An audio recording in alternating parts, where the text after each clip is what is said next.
All right, good morning. Welcome to First Unitarian Universalist. My name is Larry Kruger. It is my honor to serve on your board of directors.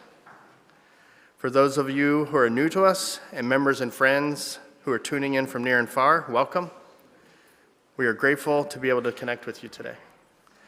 We are a community of many faith journeys and beliefs committed to being deliberately diverse and fully inclusive. We want you to know that whoever you are, you belong here.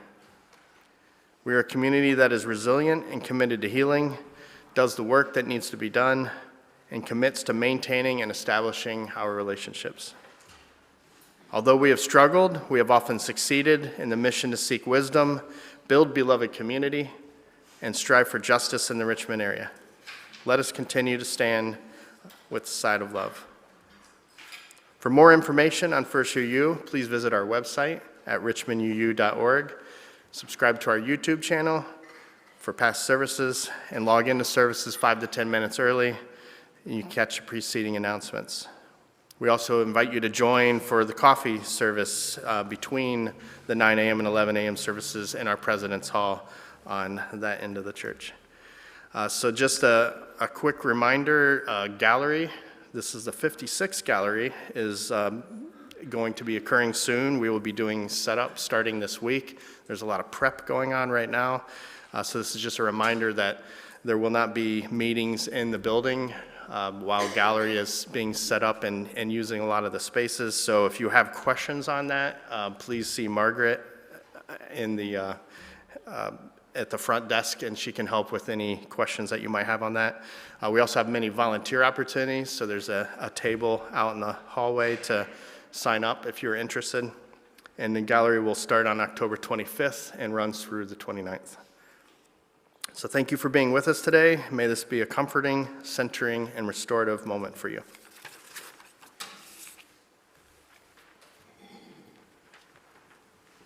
Good morning. I am Reverend Amy Russell, your assistant minister here at First UU. We're so glad to see you all here this morning. And I want to welcome Jeff Clark, who is going to be our worship associate this morning. And we have our UU singers in the house. Yay! And this is a chance for those of you who are here for the first or second time, would like to introduce yourself. We can bring a mic around. Do we have a mic? And please raise your hand and stand and tell us your name and where you're from, if you'd like.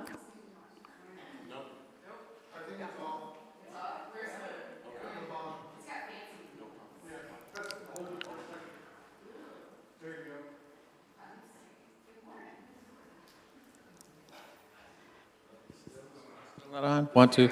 Oh, there we go. I'm Richard Kersey. This is Nancy McCabe, and we're visiting from the First Church in Belmont, Massachusetts. Our daughter lives here in Richmond, so we're visiting family. Welcome.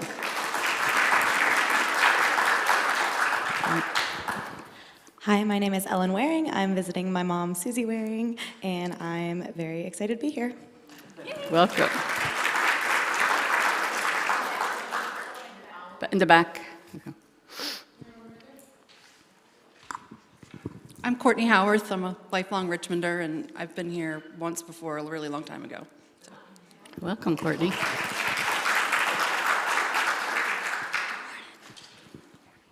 My name is Edward, and I'm from Richmond, Virginia, and this is my first time here.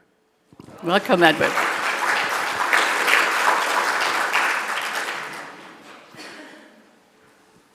My name's Owen, UU Lynchburg, first time here. It's a beautiful church. Great, glad to have you.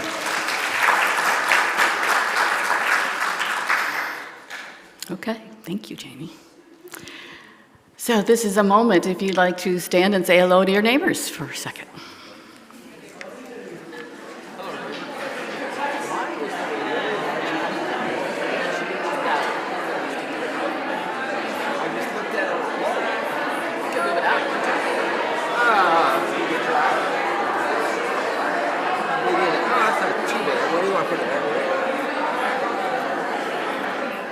Oh, maybe, yeah, that side. Thank you. You didn't know you were going to have to move it. There we go. Perfect.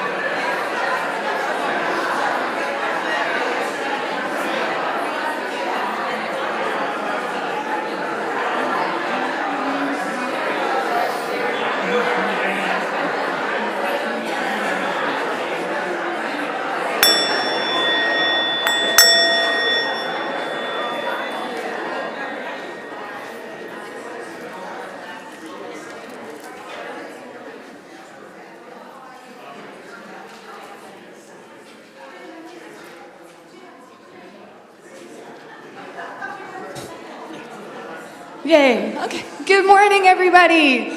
We have an audience participation prelude this morning. So Reverend Amy is going to be giving us a lot to think about regarding both religious freedom and religious respect. And we as UUs, we tend to tackle any problems by asking a bunch of questions. So we're giving y'all a song that's really easy to learn, the words to which are questions. Where do we come from? What are we? Where are we going? A very simple statement that life is a riddle and a mystery. And so these groups of singers are going to be singing this all around you. What I want you to do is just, if you want to just meditate and listen, do that. If one of the phrases speaks out to you and you just want to start singing it over and over and like really get into that little meditative place thinking about it. Or if you just want to make guttural noises, I'm fine with that too. But anyway, here we go.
Thank you, choir. That was great.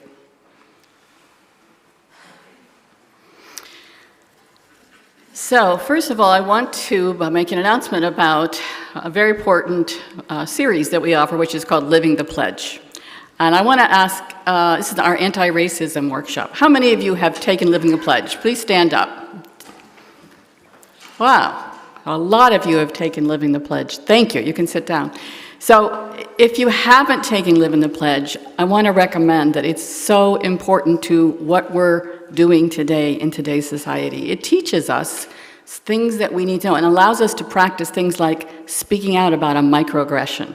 We may not know what a microaggression is, and then we'll talk about that. So it's so important for us as a First UU of Richmond, where we are one of our main goals is to build the beloved community in an anti-racist, multi-generational society, multicultural society. So we hope that you will sign up. It's on November 4th, and there's still spaces available, and you can sign up on our newsletter, or you can talk to someone who's in the front row here. Raise your hand. Okay. This morning, we are talking about our theme again, heritage, which is our monthly theme. And we are talking today about religious liberty, which is certainly a part of our heritage, and about religious respect. So, I want to tell you that we're going to talk a little bit today about the current events that are going on in our world, which are so disheartening and so grieving. So we are aware that this hits many of us very hard. And if you are feeling, either during the service or after the service, that you would like someone to talk to about this, we have lay pastoral care associates who could sit with you and listen to some of what's going on. So if you're here as a lay pastoral care associate, could you raise your hand? Ted and Drew are here, and you can find that they have a sign, or they should have a sign that says lay pastoral care associate. So, and later on during the week, if you want someone to talk to, please let me know as well. These are our opening words from William Schultz. Come into this place of peace and let its silence heal your soul. Come into this place of memory and let its history warm your spirit.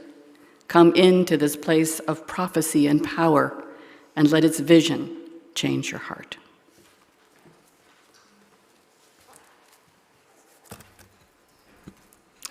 This morning's chalice lighting is by David Pohl. We come to this time and this place to rediscover the wondrous gift of a free religious community, to renew our faith in the holiness, goodness, and beauty of life, to reaffirm the way of the open mind and full heart, to rekindle the flame of memory and hope, and to reclaim the vision of an earth made fair with all her people one. Please stand in body and spirit as we sing our opening hymn, which is, what is our opening hymn? This Is My Song.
The next reading is a message from Ibu Patel. He's the founder and president of Interfaith America, and he wrote this last Tuesday in response to world events. The first thing we do is show care. My spiritual leader, the Prophet Muhammad, led with mercy, gentleness, and kindness, and I strive to do the same. I've been reaching out to everyone I know who may have a personal connection to Israel or the Palestinian territories with a message of care. The second thing we do is encourage cooperation between people of diverse identities and divergent ideologies in the United States. That work will be more critical than ever in the coming weeks and months. The American idea is that people from the earth's four corners, nurturing different loyalties and praying in different ways, can come together on this patch of land and build a nation. That's an aspiration worth achieving. It is the focus of our work at Interfaith America. Mr. Rogers would tell kids witnessing a crisis to look for helpers. People will be looking to us, and we will be there. I want to close with the first and last stanzas of one of my favorite poems, William Stafford's A Ritual to Read to Each Other. If you don't know the kind of person I am, and I don't know the kind of person you are, a pattern that others made may prevail in the world, and following the wrong God home, we may miss our star. For it is important that awake people be awake, or a breaking line may discourage them back to sleep. The signals we give, yes or no or maybe, should be clear. The darkness around us is deep.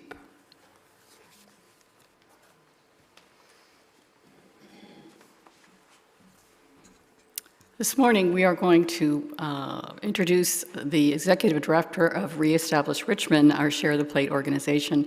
I've asked Kate Ayers to come this morning to speak to us about Reestablish Richmond.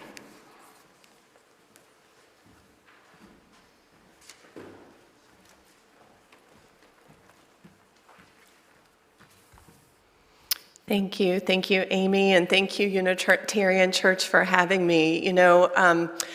We rely heavily on the support of many different faith communities, and whenever I'm in the presence of your community, I see so much love and respect. And when I think about our work over the last 10 years and sort of the key driver of our success, it's really been focused on our core values that I think we definitely share, such as justice and peace and respect for human dignity. And so through those lens, Reestablish Richmond has been working to serve refugees and immigrants for the last 10 years. Over the last decade, we have worked to break down barriers that newcomers face and connect them to resources that they need to learn, work, and build a new life here in Richmond. These are skills like learning English, becoming transportation independent, learning about financial literacy and digital literacy, becoming and finding employment, and increasing their health and wellness. And due to ongoing conflicts, like what's been happening in Afghanistan, Ukraine, Sudan, and now we see in so many other places, refugees and immigrants continue to be one of the fastest growing populations across the Richmond region. And in fact, since 2021, we've seen an over 700% increase in those coming through the refugee pipeline alone. And as a trusted and flexible organization, we've been able to respond to this increased demand by launching programs that provide one-to-one navigation support, as well as a newcomer education program that's committed to providing language access services, transportation, and childcare so that newcomers can learn the things they need for their long-term integration here. We've been doing this work for 10 years, and we see ourselves focused on the long-term integration of folks so that they can continue to come back to a trusted source for the resources that they need. And we hope to continue this kind of work for the next decade. As the population continues to grow and our work continues to increase, we've seen a more than double increase in referrals and demand for our services. Funding streams connected to things like the Afghan evacuation and COVID have ended. And so I am really grateful for your congregation as you've committed to support Reestablish Richmond. We do need your donations, both financial and volunteer, and they will be put to work to help people gain access to resources they need. Recently, I think it was this past Wednesday, I got to go to a career and a resource fair at Regency Square Mall. Henrico County just opened an adult education program there. And we were invited to have a table there to connect newcomers to our services. And in walks Zakia.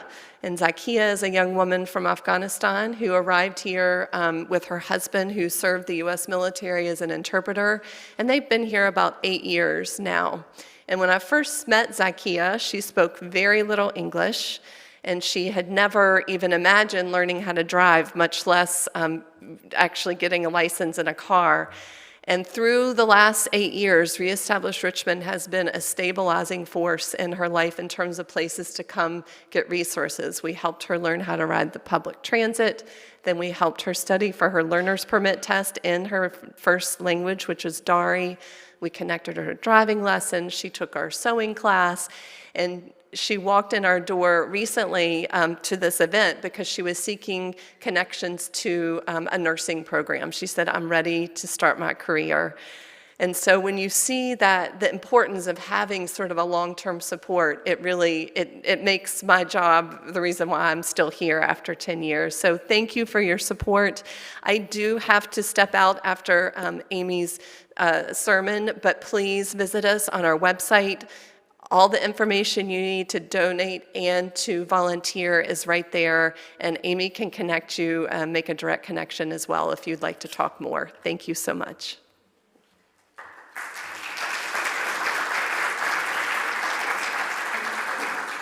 Thank you, Kate. The work that Reestablish Richmond and that Kate do in this city is just so important. And we, in my role as minister of UUCC, we are partnering together for many years. And I can tell you that volunteering with this organization is very meaningful. We're going to take our offering, and the ushers will come around with the baskets for those here, and the ways to give will be shown on your screen. Please give generously.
This has been a hard week, my friends.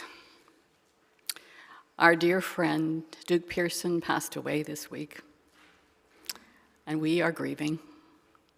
Please send your thoughts and your prayers, and let Darlene know that you're thinking about her and her family.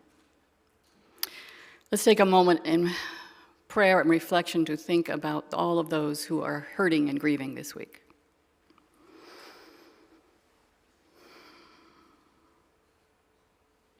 Spirit of love, and the God that we call love, we come together today with grief, anger, frustration, and some fear about what is going on in our world today. We have no answers. We only have questions. But we bring our deeply felt caring for those for whom these feelings are so ever present and alive in them. We offer our love and support to all those who feel that their faith is being dishonored and disrespected.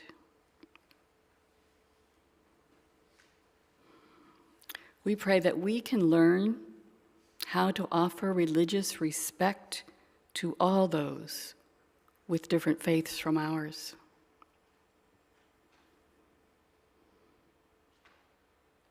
We pray that we can become sanctuaries for the healing of the world's grief. Let's take a moment in prayer and meditation.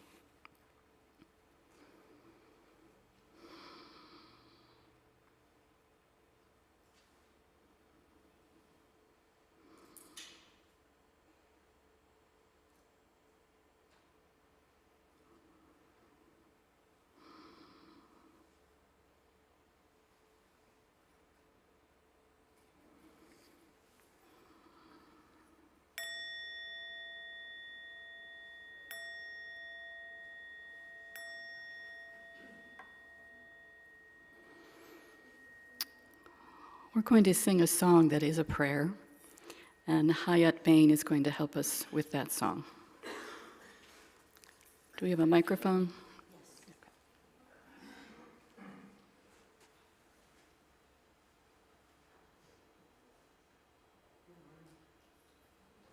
Got to turn it up. Oh, there we go. So I know this song because of the Dances of Universal Peace tradition. And last Saturday, I was planning to lead some dances in the Philadelphia area.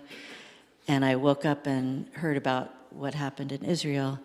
And I immediately knew I needed to change some of my plan of what we were going to do.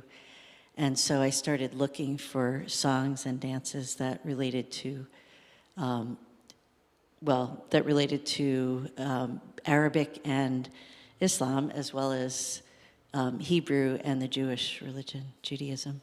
And I haven't led this dance yet because I didn't have time to learn it, but I shared the song. And it was very meaningful, and I hope you find it that way too. So I'm going to sing, there are some words that are in Hebrew, mainly shalom, means peace, and then in Arabic, salam, and then there's another phrase in Arabic, Assalamu alaikum ya habibi. So would you say that one phrase with me, and then I'll tell you what it means.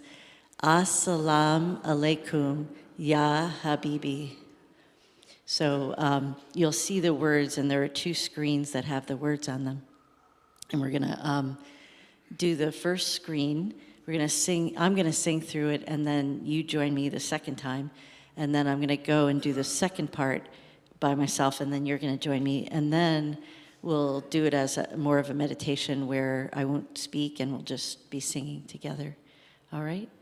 And if you don't wanna sing, that's okay. And if any tears come, perfectly fine. And you're welcome to close your eyes and just feel the song, or sing it as your eyes are closed, however feels right for you. So it goes like this. Peace to the children of Israel. Peace to the children of Ishmael. Peace to the children of all the world. All the world shall live in peace. Now you join me. And I will say Ishmael was the first son of Abraham and is considered a prophet of Islam. All right, here we go. Peace to the children of Israel. Peace to the children of Ishmael. Peace to the children of all the world. All the world shall live in peace. Beautiful. So now we're going to sing the second part. So if you guys, thank you. All right. There's a little bit of a typo, but it's all shalom, salam, shalom, salam, shalom, salam, and then assalamu alaikum ya habibi in Arabic means peace be with you, beloved.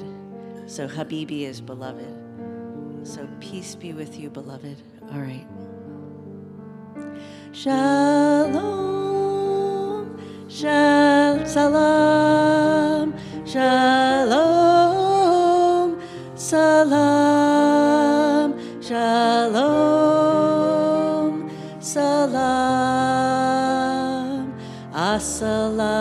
Aleikum, Ya Habibi. Now join in more. Shalom, salam, shalom, salam, shalom, salam. Assalamu alaikum, Ya Habibi. Now I'm going to sing each of those chunks twice, and you sing with me as you're able and as you want to, okay? So this is the part where you tune into your heart and just feel it. I'm going to try not to cry. Peace to the children of Israel. Peace to the children of Ishmael. Peace to the children of all the world. All the world shall live in peace.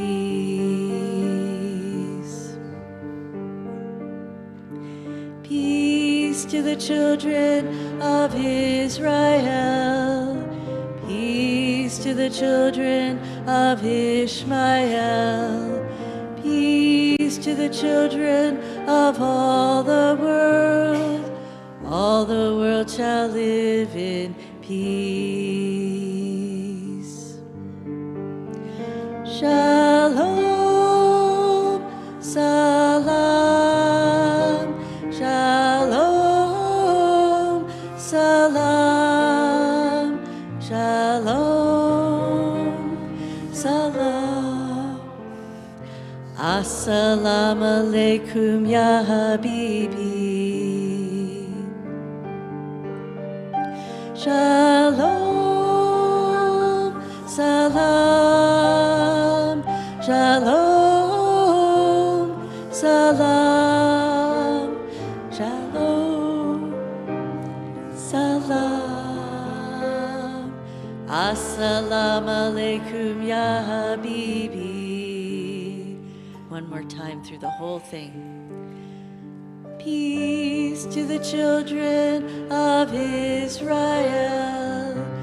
Peace to the children of Ishmael. Peace to the children of all the world. All the world shall live in peace.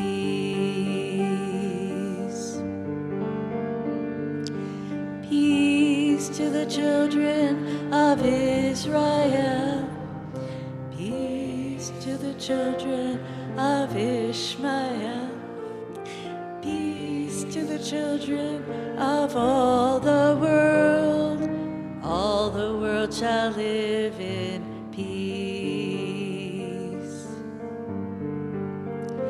Shalom, salam,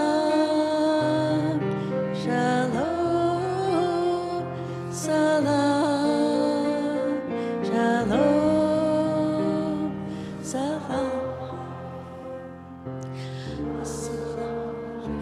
Ya Habibi. That one more time. Shalom, salam, shalom, salam, shalom.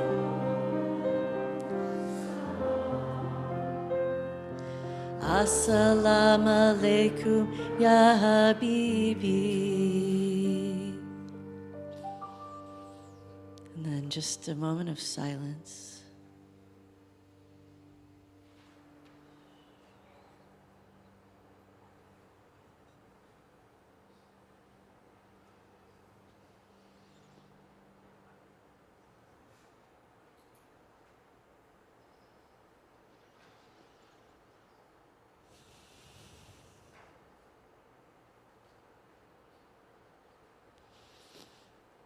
Holding all in our hearts. Amen, amen.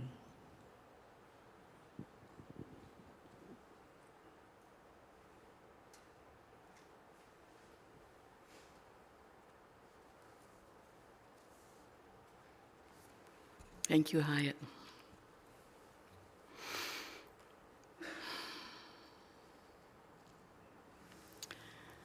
We are heartbroken. We are left without words.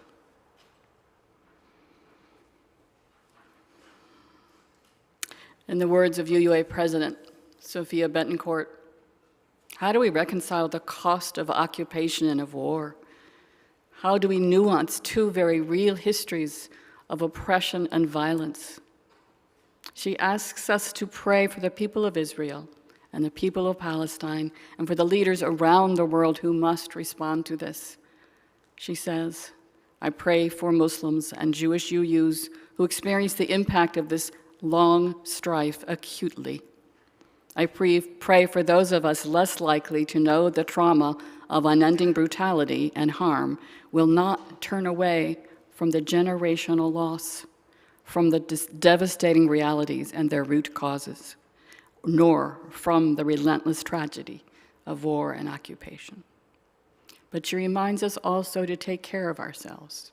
She wants us not to turn away, but to also take care of ourselves, and that's very hard to do both. In our Unitarian Universalist history, we have a long line of working for religious liberty. It's one of our core values. Starting in the 1530s, King John Sigismund, the king of Transylvania, a very small country, asked his priests to come together and to debate theology, which was a very unusual thing for a Catholic country to do. He got the priests together and they talked about what they believed about God. And as he listened, he heard one priest that stood out for him, and that was Francis David. And Francis David talked about the unity of God, one God. And that resonated with this young king. So he decided to make Unitarianism the received state religion of Transylvania. But at the same time, the Diet, the parliament, a few years later, also made a ruling that there would be religious liberty for all Christians. Now, I have to tell you that that means you can be any kind of Christian you wanted to be. And we don't see that as religious liberty, but in that time, that was pretty radical, that you could believe in Trinity or in unity of God either way. It was okay.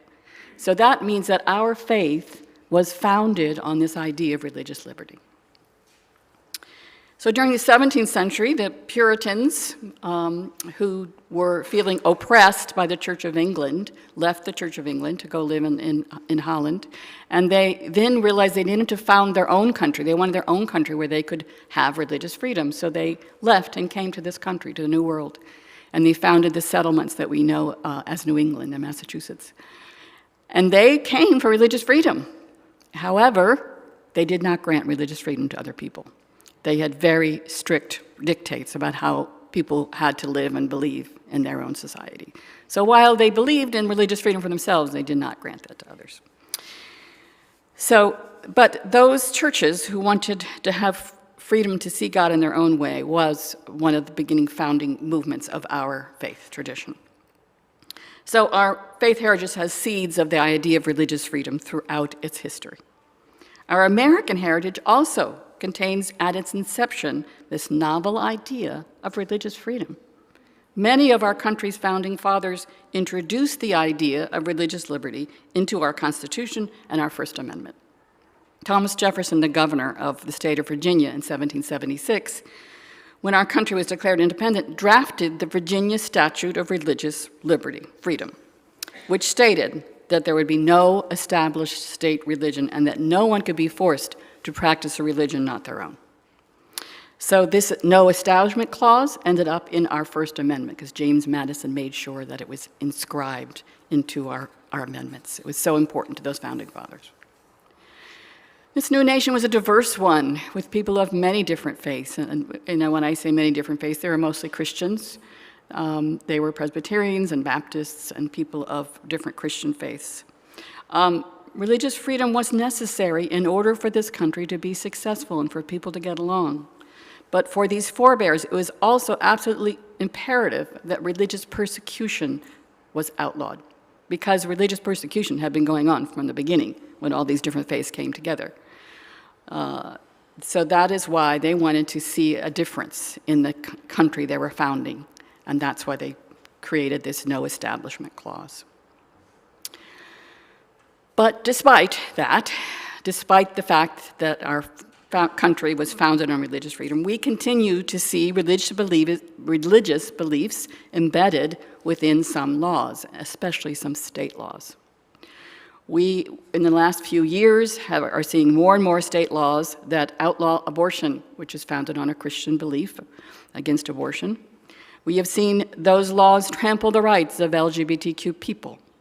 We have begun to see some of the religious organizations being shielded from criminal prosecution by some of these state laws. The ACLU reports that there are state laws being considered in several states that may exempt religious organizations from nearly every law and shield them from civil and criminal prosecution. These laws are what our Constitution and our First Amendment were designed to prevent: religious preference for one religion.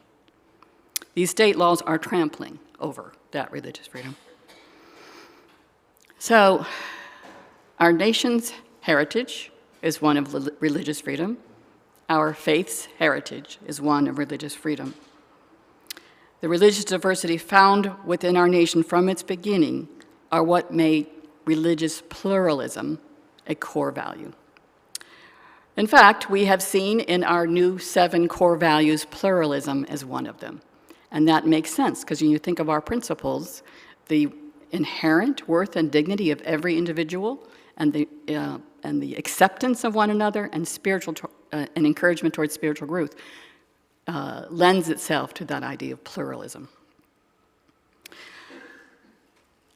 Diana Eck, a longtime researcher and scholar of pluralism, says that religious pluralism is a spiritual practice in itself. She writes that it's not just another word for diversity. It goes beyond mere plurality or diversity to active engagement with others of different faiths.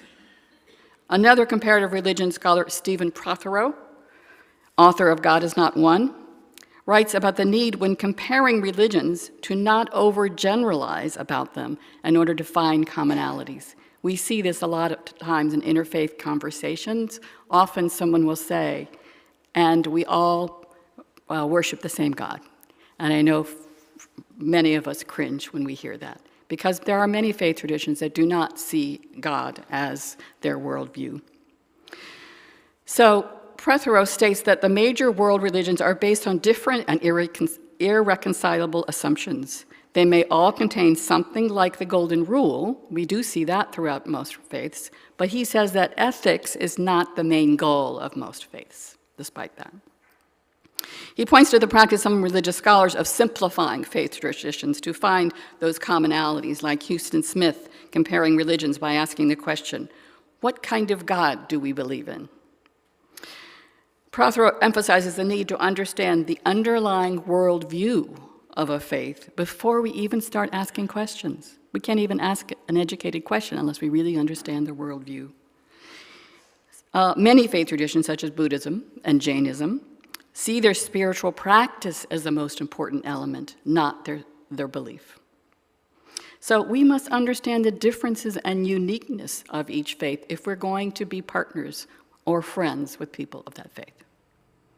Both of these religious scholars remind us that we need to be in dialogue with people of different faiths, not in debate. Be listening deeply, trying to understand a different perspective, not listening with the intent to change a mind or impose a better solution. Relationships can change people's views about other people who are different from them. At the heart of religious respect is a true relationship with other people of different faiths. Someone who understood this very clearly was Martin Luther King Jr. He understood that religious respect, he understood that it was important to practice this deeply, and he showed us this.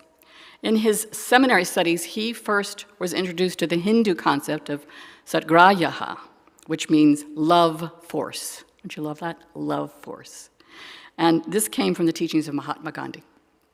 King studied Gandhi's teachings and Hinduism in an effort to transform the conflict of civil rights that he was working on. So King called Gandhi the first person in history to lift up the love ethic of Jesus above mere interaction between individuals to a powerful and effective social force. So he traveled to India in 1959. Gandhi was already gone, but he met people who are working with Gandhi's teachings and practicing them to cause harmony in India. He patterned his nonviolent practices after those that Gandhi had demonstrated during their conflict. He searched for those resonances between Hinduism and Christianity so that he could bring these practices back to this country. King's experience with religious diversity became a lifelong spiritual practice for him. He sought out people to be in relationship with and to understand their faith deeply. So he established a deep friendship with Rabbi Abraham Heschel. And we see these pictures of Martin Luther King and Rabbi Heschel arm in arm walking across the bridge in the march to Selma, from Selma to Montgomery. And it emphasizes to us that these deep relationships are how we build religious plurality and religious respect. As Unitarian Universalists, we have long strived to practice religious respect. We have endeavored to build bridges with people from different faith traditions. Here at First UU of Richmond, we have seen New Beginnings come in to sing once a month for us. And I know that wasn't easy at first for many of us, but now they are a part of us. And I see religious respect going on with us building relationships with them. During my time serving UUCC in Glen Allen, we were very involved with interfaith work with refugees. We made a partnership with Reestablish Richmond, and we began some work with other people of the Muslim faith in the community. At the time, the West End Islamic Temple was building a building on our street, and they came to us and asked that while they were building, could they worship in our sanctuary on Fridays? And we just blithely said, sure, without really having a relationship or understanding what that meant. So as the relationship went through, I noticed people being confused by things like on Sunday morning, sometimes there would be these interesting smells of curry and different spices in our sanctuary. And people said, why is that? Because they were having a meal at the end of the day, at the end of their worship. And then we noticed that, of course, the chairs had all been taken down, and we had to ask them to put them back. Lots of little things that we didn't think about because we didn't understand what their worship involved. Then we decided to sponsor some families coming into Richmond as refugees from other countries, Afghanistan in particular. And we got to know these families, but at first we knew nothing about their culture, their religion. We didn't know anything. All we knew is we wanted to very innocently just invite them to our country, but we didn't learn enough. So the first family that we invited was from Afghanistan, and we met them at the airport in the middle of the night, and oh, they were so tired. Luckily, many of these families, one of the family members had worked for the U.S. government and had English, so we did have a way to communicate with them. They had these SIV, special visas. But we had prepared an apartment for them, and we'd gotten everything that was on the U.S. stipulated minimum requirements for furniture. So we'd gotten sofas and chairs and a dining room table and chairs and a bed for each person. And we put all that in there, and then we stocked the kitchen with everything. Luckily, we did find out what kinds of things they like to eat, so we filled the kitchen with things they like to eat. And then we came and helped them to get acculturated and to learn their culture and to learn the things that Reestablish Richmond helps them with so much, transportation and the medical system. But after a few weeks visiting them, we noticed that the dining room table was like shoved to one side. And we said, you don't need this dining room table? They said, no, we don't eat at a table, we eat on the floor. And what we really needed was big pillows to sit on. So we learned something new, that we took the dining room table away and got the big pillows. A few years later, one of the families, we had gotten to know many families that were friends of the original family, and then we actually ended up with relations with about 15 different families, and we had started ESL groups in their homes teaching English. So one of the families lost a child to a serious illness, and we were devastated. And we asked, could we come to the service? And they looked at us and said, well, the women can come to the house. So we said, okay. So a few of us went to the house, and we found all the women there sitting on the floor and crying, and we just sat with them. And eventually, off to the side, I asked, where are the men? The men are at the cemetery. They are burying the child. And we looked confused. And, within us, we're thinking, why can't the women be there, right? Because that's the way we do things. And eventually we understood that this was the most comfortable place for the women to be comforting one another, being in their home. And so we just sat and didn't say anything. But we had so much to learn. And we were, I think, a little arrogant thinking we knew so much when we did that. So it took a deep amount of learning and being in relationship before we could have religious respect for the way that those people did their own religion and their own culture. So during this time of extreme difficulty, we have lots of feelings about what's going on in our world. Grief and dismay and anger and righteousness and confusion and frustration. But we must remind ourselves that most of us who are not from families with histories of generational trauma that is visited upon all these families, we do not understand. They are not just grieving about what happened today. They are grieving about what has happened for generations. They have anger and grief from centuries of displacement and oppression for all involved in this conflict. And we cannot impose our solutions on them. We cannot expect to be able to offer a neat solution to a place that has been dealing with this for longer than we have all lived. Ibo Patel, who wrote our message today, an interfaith leader in our country, suggests that we seek out meaningful dialogue, meaningful interfaith dialogue about the religions and the customs. Not right now about what's going to happen, because it's really too sensitive to talk about that right now, but to check on people and find out how they're doing, find out what we can do, and ask them about how they're feeling and what's their religion about. I have reached out to interfaith leaders in Richmond, and I have asked them, the Jewish leaders and the Muslim leaders, what can we do? I offered a prayer vigil, and they felt that it really was too sensitive at this time to do anything but pray and offer support. That's what they want us to do right now.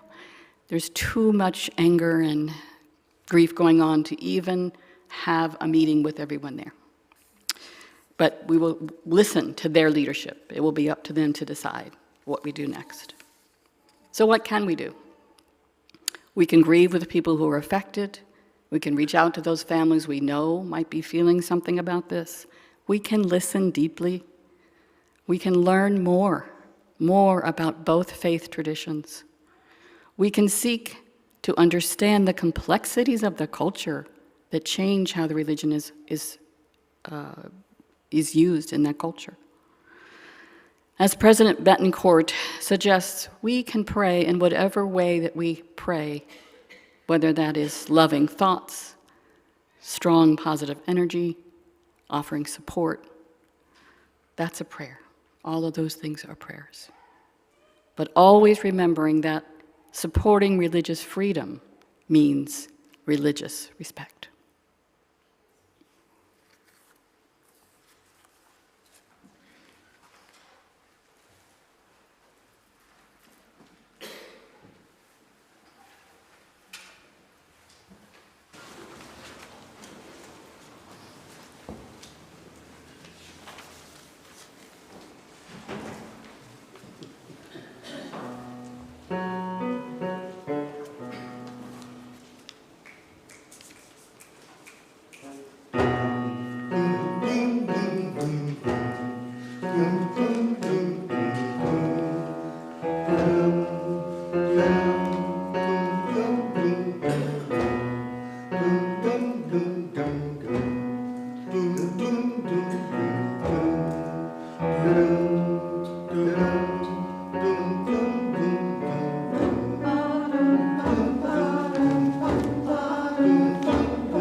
Thank you.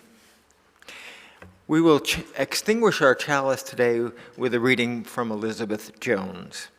We extinguish this chalice, but not the light of truth, the warmth of community or the fire of commitment. These we carry in our hearts until we are together again. Please stand for our benediction and our closing hymn. Stand in body or in spirit. Our benediction from Frederick Gillis. May the love which overcomes all difference, which heals all wounds, which puts to flight all fears, which reconciles all who are separated, be in us and among us now and always. Amen. Sing our closing hymn, Let Freedom Span Both East and West.